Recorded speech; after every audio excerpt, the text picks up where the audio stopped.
Gypsy, this is Stan. Hi, Gypsy. Let you guys talk. I'm Detective Hancock. I'm with Free Kent Sheriff's Office. How are you today? Good.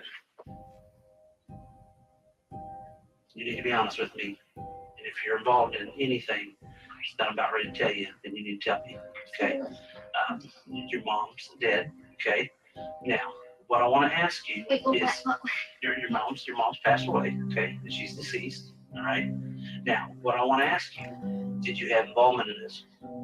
Okay. Hang on, listen to me for just a second, okay? What happened with your mom that night? I don't know what happened with my mom. Okay, you just listen to me, okay, sweetheart? You know what happened to your mom, okay? And I know that you know. You think that it's me?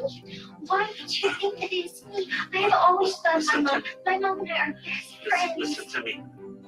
Please don't get yourself in this hole, and that's what you're doing. I do love my mom. I know you do. So I figured, since I'm talking about Gypsy Rose anyway, right? And since I keep on alluding to her constantly being in a performance and, her borderline personality disorder and Dee Dee Blanchard and all of that, I figured, why don't we actually start from the beginning? Because I picked this story up about Gypsy Rose with you guys. I've actually talked about it, I believe last year. I made a video where I was comparing Gypsy Rose mother, Dee Dee Blanchard, to Jazz Jennings' mother, Jeanette Jennings. So I did a video like that, and I think I did another video about again Munch housing, like mothers, or like I made some sort of video about women and their attention seeking behaviors when it comes to children, especially with this trans thing. Because if you guys have been watching this channel for a while, however long you've been watching it, obviously I talk about the trans situation with children. I talk about it like in detail. I really use the footage that Jazz Jennings has allotted to me by living their life, on camera. I really use it to show the ins and outs of like what's going on with this trans ideology, borderline personality disorder, all of these kind of like personality disorders that are destroying, society, and of course, first destroying children. And I definitely go into mothers and Munch housing by proxy. And my main thing has been how Munch housing by proxy has now changed, how it's not anymore putting Pine Sol in the cereal, things like that. It has now evolved into taking your children and giving them total confusion ideology that makes no sense, and then getting trophies for it. Okay. This is why you don't hear of another Gypsy Blanchard. But for me, I feel like Jeanette Jennings is the new Gypsy Blanchard. So the point, coming back to it, all that I'm saying is that I've realized that I've been talking about Gypsy Rose and Dee Dee for a long time. And I think that I've actually, I think I made a quick little introduction to them, but never really fully went into it. Well, that's what we're going to do. So you guys know why Gypsy Rose's story is very interesting to me too, because the thing is that while Dee Dee is gone, the spawn of Dee Dee is still here. So we're going to break down Mommy, Dead, and Dearest together. And obviously, I'm not going to do it in a whole, one video. No. But we're going to break it down and we're going to see exactly what happened here.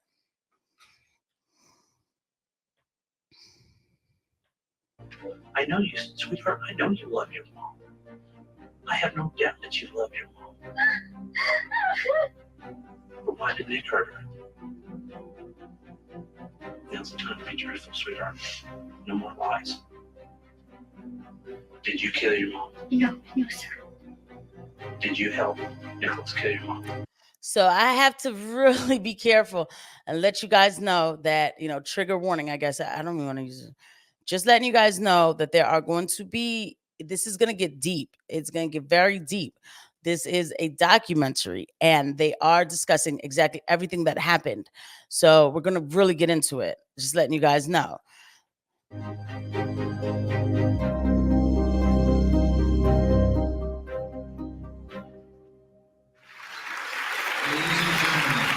welcome the cancer survivor and passionate young lady, Gypsy Rose Blanchard, and her mother, Dee Dee Blanchard, from Springfield, Missouri, to the stage. Now, let's get a few things out of the way. Number one, if because I get these comments sometimes, like, and I'm going to respond back to as many comments as possible, guys. Thank you so much for watching. But I do get comments like, "Oh, why do you keep stopping it? Why do you keep?" I have to like totally like giving you full on like I'm going to go through a lot to edit this so that it doesn't get copyrighted, right? Like, there's going to be still shots, pictures, everything. So we're just getting all that out the way. It's not going to be obviously the full like documentary with all of the imaging, but the most important things are, if something looks really good, I'm going to make sure to get as much in as I can, but I'm like really really pushing the button, right? And I want to, because we need to discuss what happened here, okay? So we got that out the way. And now, the first time I heard of the full Gypsy Rose story, I ran into this documentary because I had like HBO Max or something like that, one of these subscriptions or whatever. And I was like, and I saw it, like, I saw the clip, the thumbnail for it, right? And I said, this looks interesting. I was like, let me just put it on, and from the rip, it catches you because you're seeing this girl who's like, they're like, oh, your mom is unalived. And I was like, when I saw them telling her this, and she's like, my mom is unalive, like, oh my gosh, and she starts to cry. I was like, well, what's the big deal? Like, okay, her mom is unalive. But then they're like, we know it was you and all that. And I'm like, whoa, that's deep, And then I see the wheelchair and I'm like, what's going on? I'm like, that's odd. Then they start with this clip, like this, going into the past. And then I remembered this girl. I remember seeing this girl, like some footage of this girl, like when I was, back in the day, when obviously when she was performing. And so then I was really hooked. I was like, yo, I kind of remember this, That was really, really hooked. Okay. Like, this story is insane. And before we keep, going into it, guys, please, if you like the videos I've been making, please hit the like button, hit the subscribe button, hit the notification bell on this channel. We do talk about the inconvenient truth everywhere we could find it. Right now, we're finding it in borderline personality disorder and psychological disorders, or, people who have attention seeking behavior issues. That's where we're finding it. And we discuss it, in a very clear and concise manner, right? So if you guys like what you're watching, please, again, don't forget to hit the like button. Don't forget to subscribe and hit the notification bell. And thank you for watching.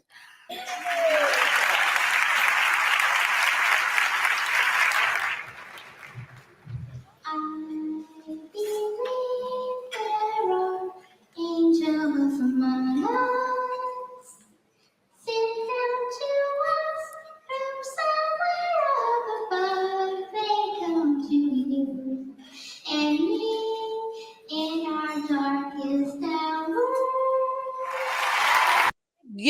So when you look at that, right? What the hell? When you look at this image, this right here of, Gypsy sitting there and singing, with the baby voice, mind you, that I think they had already taken out the glands in the back, so definitely had the good squeak going on. Mom had already made sure that was done, so Gypsy definitely continues to sound like a 6-year-old kid. Even to now, it's like the mannerisms obviously are of an adult, but the voice is not going to change. Anyway, I believe, if I'm not mistaken, Gypsy was somewhere around 18, 19 right here. And it's like, oh, what? She's 12? What are we doing here? And the minute I looked at this, I was like, her posture in the chair, I was like, this person has strong muscle tone on the top. And I said to myself, what's going on? Because I didn't realize yet that this documentary was about Munchausen by proxy, but I was looking at it as a nurse, like, they're sitting pretty strong on the chair. Because a lot of times, even if somebody has a paraplegia, a lot of times even their top part would be kind of slanted or something. I was like, she's got strong spinal support, Insane. And me In our darkest hour. Thank you, Miss Judy. And I always said, you're the reason I was born to be your mama.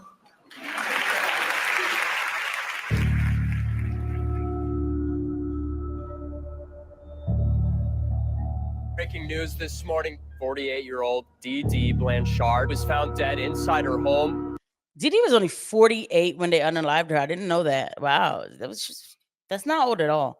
Her 19-year-old daughter, Gypsy, is still considered missing.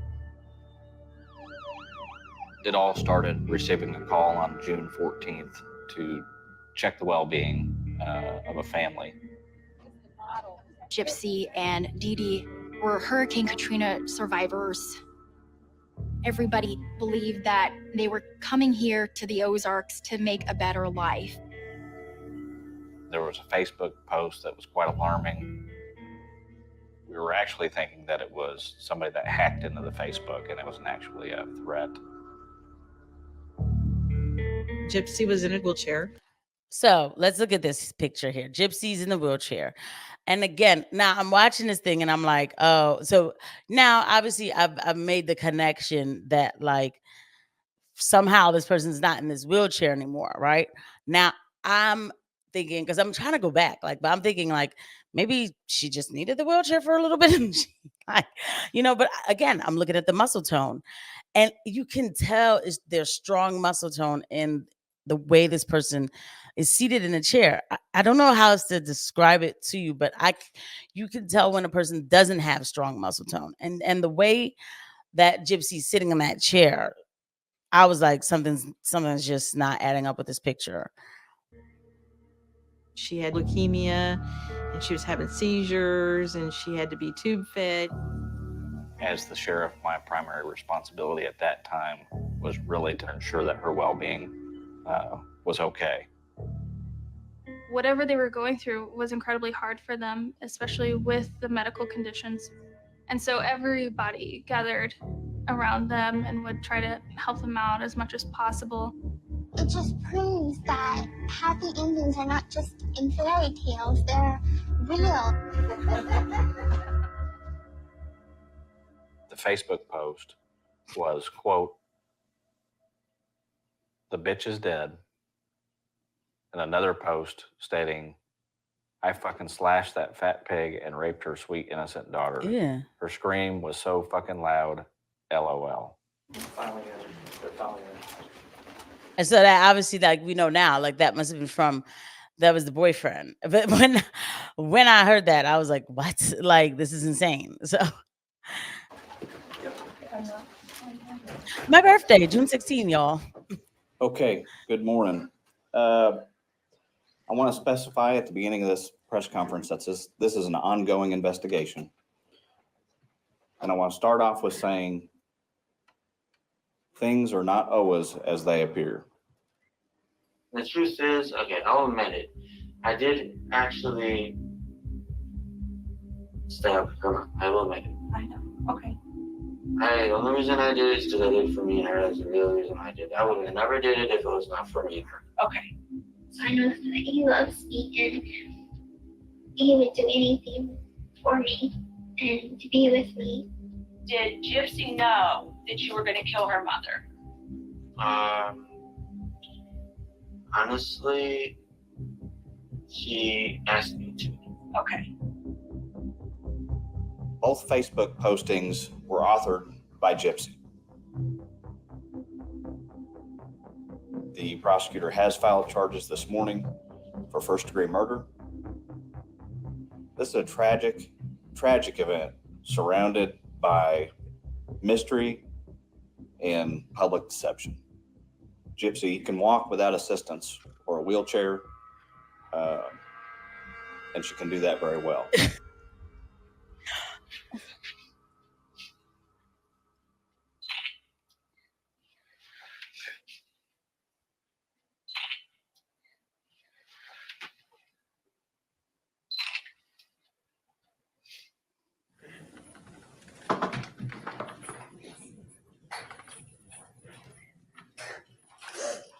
This individual is alleged to have conspired with Nicholas Godejohn to stab her mother to death so that they could be together. The penalty is life imprisonment or death. Seeing Gypsy Blanchard walk on her own 2 feet in a Wisconsin courtroom was a shock to friends and neighbors. Is she sick? I don't know yet. Can We're she trying walk? to figure that out. Yes. So imagine, right? So like, let's even just to even replay a little bit of that, right? Like just the whole thing. This is Gypsy Rose, after everything happens and they're questioning her and everything, and they're going to bring her in, right? Now, you can tell that when she's talking to the sheriff, she's like, I know that he loves me and he would do anything to be with me. Meanwhile, the boyfriend, he's like, well, the boyfriend at the time, he's like, well, she asked me to do it. And he's sitting there answering chill. Like, he's like, I mean, to be honest, she asked me to do it. Like, so there is a disconnect with reality, of like what you really just did and the consequences. Is something's just not adding up. Obviously, something's wrong in the milk, and it was easy for Gypsy to take advantage of this person. Now, and this is why we do need to rewatch this stuff and remember that this is not who you think it is. When we see Gypsy Rose running around here with the new nose, new teeth, new hair, taking the big O, and doing all this stuff, this is a master manipulator.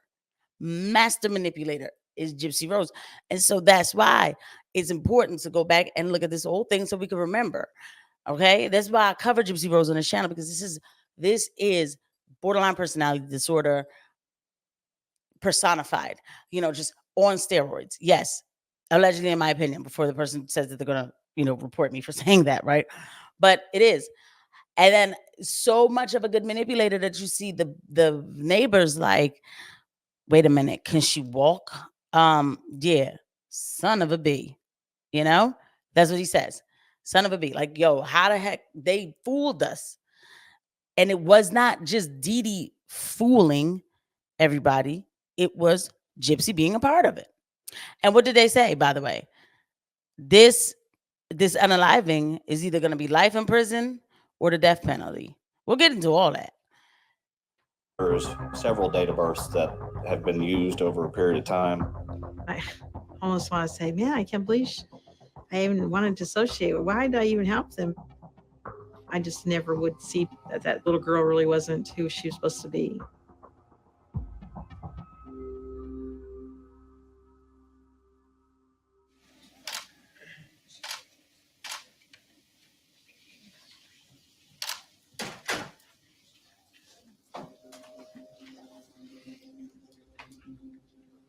State's Exhibit 53. Ask if you can tell me what that is. Ms. Blanchard is charged with murder in the first degree. When you commit a first-degree murder, you knowingly cause the death of another person after deliberation. Analysis of cell phones provided evidence of numerous text messages between Gypsy Blanchard and Nicholas Godejohn. Nicholas Godejohn was someone that Gypsy Blanchard met online.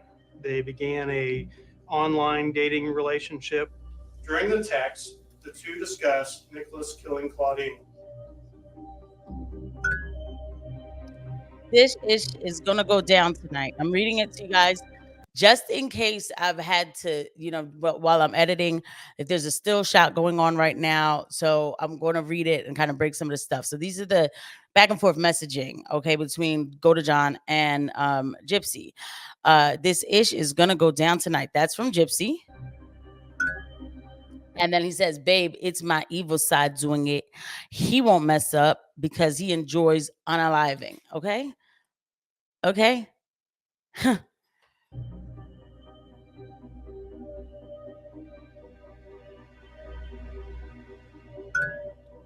And she says, we'll be happy soon. After this night, we will never bring it up.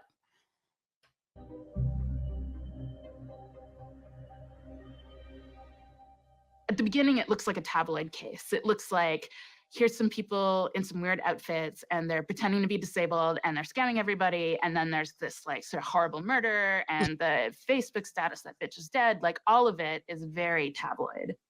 And then gradually that story just sort of fell apart. Still, it feels to me like it's developing into something else.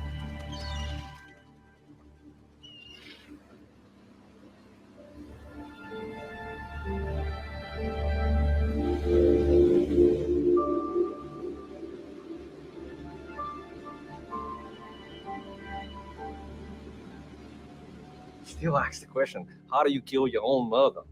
I mean, there's got to be a reason. There's got to be some abuse there. You don't just, I'm gonna kill my mother because I want to be with a boyfriend. Like I told my mom when I called my mom and talked to her about it. I said, Mama, I said, I've been, I was mad at you before. I said, but I've never, ever in a million years thought about killing you.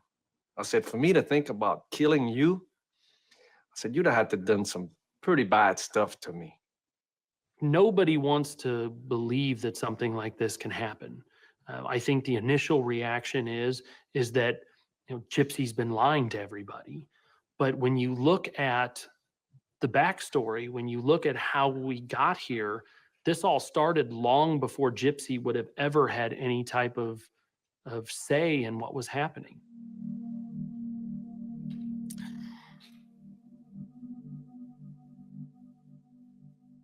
Right from birth, 3 months old, Dee Dee was telling me that she had sleep apnea and she needed a breathing machine or breathing monitor machine, which, I mean, till this day, I don't know if that was real or not. It escalated from then. Problems with her eyes, hearing, her digestive system. And I think we'll stop this particular part of, the documentary right here. We'll stop right here because, like I said, I'm not going to do the whole thing in one video. So you guys have to stay tuned for part 2, 3, 4, 5, and however many parts. I'm gonna try to break it into only 4 parts, right? That I don't like doing that where it's like all these different parts. You got to sit here and wait for them. But at the same time, please lend me some grace with the editing and everything because I'm really like pushing the limit here. But it is important that we go back and we look at every intricate detail. Okay, so when they go back to the backstory, and this is what they're doing, and how we'll segue into part 2. Is like when you see it from the beginning, you would think like, oh, so this girl was lying and then they just ended her mother. Like, what's that about, But it goes deeper. It definitely goes deeper. And we're going to go into exactly what happened to Gypsy. So, and this is the part that was able to get Gypsy, in a weird way, in a very weird way. It's like Dee Dee saved Gypsy because they took all of this into account, right? As to why and how this happened. And then it afforded Gypsy, because we could talk about this in hindsight now, because we already know like Gypsy's out free, walking around, talking, everything. It's not like I'm going to, reveal some big secrets to you. I mean, there's a whole I keep saying documentary, reality TV show. Somebody caught me on that. I kept saying documentary. There's a whole reality show coming out about this, right? So yeah. Okay. This girl is not only still alive, she's free, she's out of jail. And so at the end of the day, Gypsy has Dee Dee to thank for that. How twisted is that, right? We're going to see this girl's been performing all her life. Why would it be any different today? I'll see you guys at the next video. Bye.